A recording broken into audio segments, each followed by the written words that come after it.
Tonight's story is Mrs. Katz and Tush.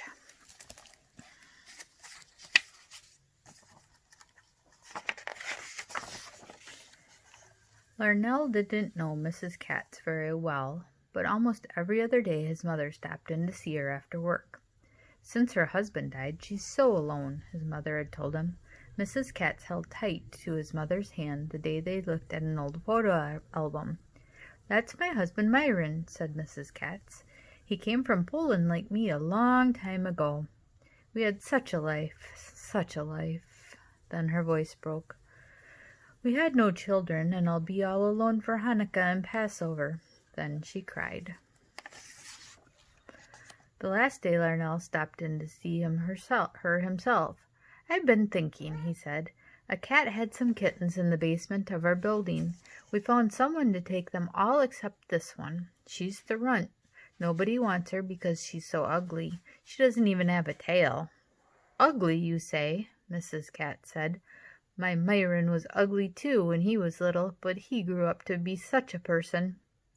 Mrs. Katz looked at the little kitten. "Scrawny little boobla, so small, no tail," she said as she examined the kitten closely.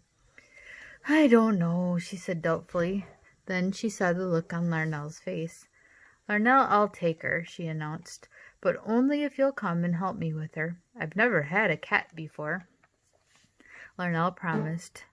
"A good Yiddish name I'll give her," said Mrs. Katz. "Let's see, she has no tail. All you see is her tush. That's it. We'll call her Tush." Little Tush grew healthy and strong. Mrs. Katz cooked for her, brushed her, knitted toys for her, and even read to her. "Such a person," she'd say as she watched Tush play. Mrs. Katz was in love. Larnell kept his promise. He visited Mrs. Katz and Tush every day after school. There was always a fresh-baked kugel and tall glass of milk waiting for him. But as much as he grew to love Tush, he also loved to listen to Mrs. Katz talk about the old country and the way times used to be. "I came from Warsaw, that's in Poland, you know. I came here to work sewing dresses in the garment district for my cousin Mushi. I didn't speak one word of English." "Then how did you talk to people?" asked Larnell. "I didn't," she answered. "A lot I cried in those days, until I met Myron. He asked me to marry him after he tasted my kugel." "I believe that," Larnell said as he ate some. "Myron and I used to vacation in the Catskills, a borscht restaurant, you know, a place for Jews to stay." "You mean Jews couldn't stay anywhere they wanted?" Larnell asked.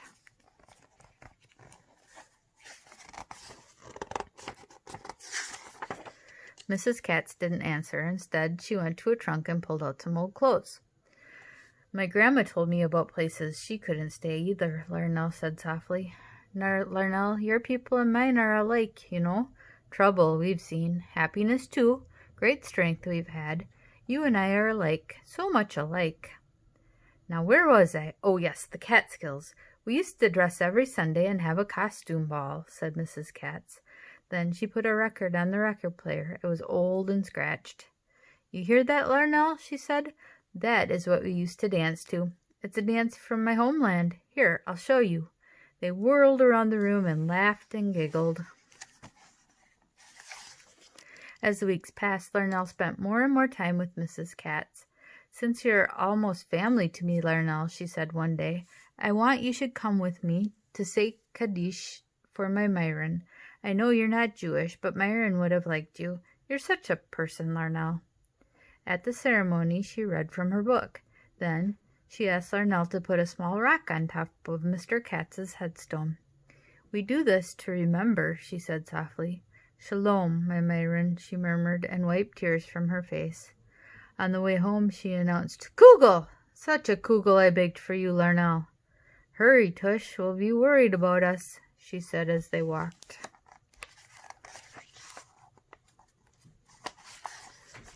When they got home, they called and called for Tush, but she didn't come. They looked everywhere for her. Suddenly, Mrs. Katz gasped.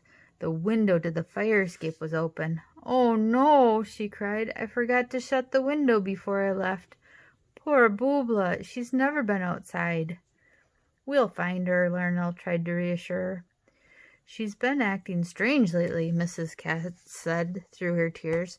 She's been trying to get out, but I was afraid that she would get hit by a car. I'll find her, Mrs. Katz, Lorna said. I won't let you down. It was getting dark. First, Mrs. Katz and Larnell looked around their building. Then they went everywhere in the neighborhood. They left notes on doors, telephone poles, and fences. They asked everyone who lived nearby, but no one had seen little Tush. That night it stormed. There was rain, awful, awful rain. Mrs. Katz hardly slept as she thought about her little Katila. She's such a person, she whispered. Larnell worried most of the night, too. What will Mrs. Katz do, he thought.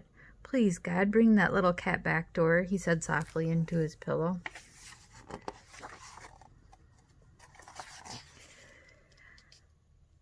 A loud knock on the front door awoke Mrs. Katz. It was Larnell's father and two neighbors. Is this yours? They asked. My boobla, little Katila, Mrs. Katz exclaimed. We found her in the back alley, soaking wet and hungry, Mr. Moore said. Thank you, Mrs. Katz said as she took Tush in her arms.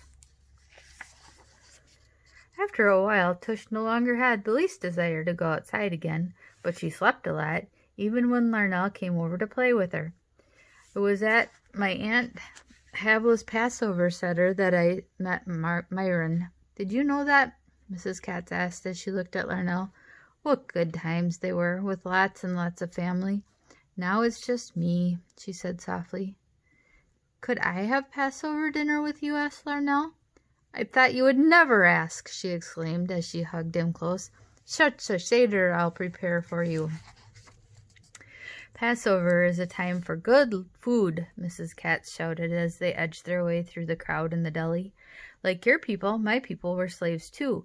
They lived in a country where they didn't want to be. They wanted freedom so much that they prayed to God to help them. So he sent an angel that brought death and sadness to the houses of our captors. But the angel did not visit the houses of my people. How did the angel know where the Jews lived? Larnell asked. They marked the doors.